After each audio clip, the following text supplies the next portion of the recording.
શ્રી ગણેશાય નમઃ. શ્રી સરસ્વતય નમઃ. શ્રી ગુરુભ્યો નમઃ. ઓમ નમો ભગવતે વાસુદેવાય.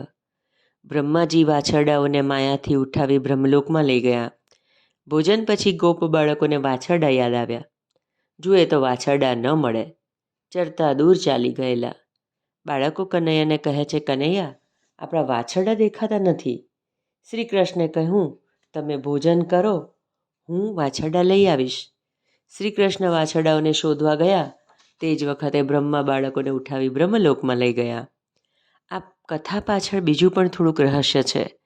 ભગવાન સામે દ્રષ્ટિ રાખી, શ્રી કૃષ્ણમાં દ્રષ્ટિ રાખી બાળકો ભોજન કરતા હતા ત્યાં સુધી આનંદ હતો. પરંતુ તેઓ વાછરડાની ચિંતા કરવા લાગ્યા. તેઓની વાછરડા તરફ દ્રષ્ટિ ગઈ, વિષયો તરફ દ્રષ્ટિ ગઈ કે બ્રહ્માએ તેઓને ઉચકીને બ્રહ્મલોકમાં મૂક્યા. ગોપ બાળકો કાળને આધીન થયા, બ્રહ્મજ્ઞાની માયાને આધીન થયા. બ્રહ્મા એ કાળનું રૂપ છે. સંસારના વિષયોમાં નજર જાય એટલે કાળ, એટલે કે બ્રહ્મા જીવને પકડે છે. બાળકો શ્રી કૃષ્ણમાં નજર રાખી ભોજન કરે તો બ્રહ્મા પકડી શકે નહીં, પણ જ્યારે વાછરડા તરફ દ્રષ્ટિ ગઈ એટલે બ્રહ્માએ કાળે પકડ્યા છે. ભોજન કરો ત્યારે પણ દ્રષ્ટિ ભગવાનમાં રાખો તો ભોજન પણ ભજન છે. ભોજન બહુ સ્વાદવાળું ન હોવું જોઈએ. ભોજન બહુ સ્વાદવાળું હોય તો વધારે ખવાય છે. જેને ભજન કરવું છે, પરમાત્માનો સાક્ષાત્કાર કરવો છે, તે વધારે ખાય તો તેને આળસ આવે છે, એટલે ભજન છૂટે છે. સ્વાદ વગરનું ભોજન હશે તો ભૂખ હશે તેટલું ખવાશે. ભોજન કર્યા વગર શરીર ટકતું નથી. ભોજન એ ભજનનું સાધન છે. ભોજન કરવું એ પાપ નથી, પણ ભોજન સાથે તન્મય થવું એ પાપ છે. બાળકોની દ્રષ્ટિ શ્રી કૃષ્ણમાંથી હટી ગઈ અને વાછરડા તરફ ગઈ ત્યારે બ્રહ્માએ તેઓને પકડ્યા. શ્રી કૃષ્ણે વાછરડા શોધ્યા પણ ન મળ્યા. પાછા આવીને જોઈએ તો અત્રે બાળકો પણ ન મળે. શ્રી કૃષ્ણ સમજી ગયા, આ ડોશો મારી પાછળ પડ્યો છે, પણ બ્રહ્માને ખબર નથી હું તેનો દાદો લાગુ છું. કોઈ ઠેકાણે વિષ્ણુને બ્રહ્માના પિતા કહ્યા છે અને કોઈ ઠેકાણે દાદા કહ્યા છે. દેવી ભાગવતના 9મા સ્કંદમાં સૃષ્ટિની ઉત્પત્તિની કથા છે. સૃષ્ટિની ઉત્પત્તિ વિશે સર્વ શાસ્ત્રો સંમત નથી. સૃષ્ટિની ઉત્પત્તિના ક્રમમાં બધા શાસ્ત્રોમાં ભેદ છે. જગતનો બહુ વિચાર મહાત્માઓ કર્યો નથી, પણ ઈશ્વરના સ્વરૂપ વિશે સર્વ મહાત્માઓ એક છે. ઈશ્વરના સ્વરૂપ વિશે મતભેદ નથી. વૈકુંઠ ધામમાં લક્ષ્મીનારાયણ બિરાજ્યા હતા. તેમની નાભીમાંથી કમળ ઉત્પન્ન થયું અને તે કમળમાંથી બ્રહ્મા થયા. પરંતુ ભગવાન તો કર્તુમ અકર્તુમ અને અન્યથા કર્તુમ સમર્થ છે. શ્રી કૃષ્ણની આ ઈચ્છા સૃષ્ટિ છે. કનૈયાએ જેટલા ગોપ બાળકોને વાછરડો હતા તેટલા સ્વરૂપ ધારણ કર્યા. શ્રી કૃષ્ણ પોતાના સ્વરૂપ સાથે રમે છે. જ્ઞાનીઓ શરીર સાથે રમતા નથી, આત્મા સાથે રમે છે. એક ભોગાર્થ સૃષ્ટિ છે એ જીવ સૃષ્ટિ કહેવાય છે.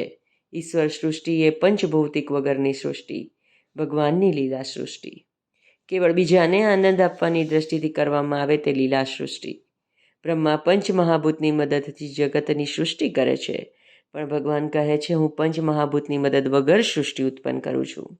પરમાત્મા સંકલ્પ કરે ત્યારે સૃષ્ટિ ઉત્પન્ન થાય છે. હું પંચમહાભૂતને ઉત્પન્ન કરું છું ત્યારે તેના આધારે તમે બ્રહ્માંડ જગત ઉત્પન્ન કરો છો, પણ મને પંચમહાભૂતની જરૂર પડતી નથી. હું કેવળ સંકલ્પથી સૃષ્ટિ ઉત્પન્ન કરું છું. દ્રૌપદીની સાડી કઈ મિલમાં બનેલી હતી? તે સંકલ્પથી ઉત્પન્ન થઈ હતી. શ્રી કૃષ્ણ જ સાડીરૂપ થયા હતા. જેને ઈશ્વર ઢાકે તેને કોણ ઉઘાડો પાડી શકે? આ તો શ્રી કૃષ્ણનો સંકલ્પ હતો, શ્રી કૃષ્ણની લીલા હતી.